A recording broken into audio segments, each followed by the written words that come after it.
Conventional wiring feeds a 12-volt DC current to the track. A turn of the control knob turns the current on and off, and everything starts or stops accordingly. Everything. There's no way of making individual locos do different things.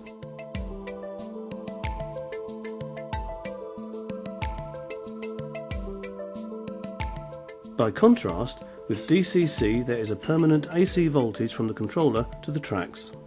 On its own this means nothing to the loco, which still requires a 12-volt DC supply.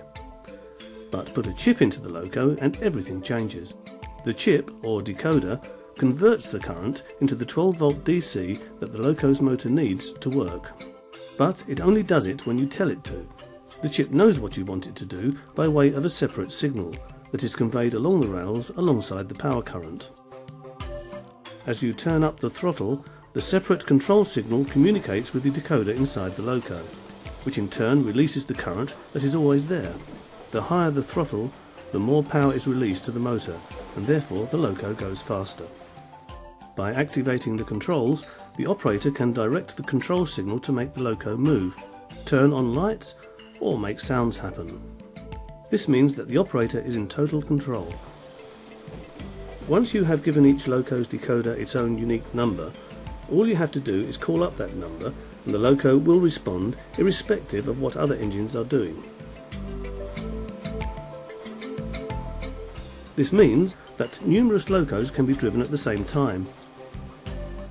Both Will and I here have our own independent trains. Each of our throttles has been programmed to the locomotives for our respective trains.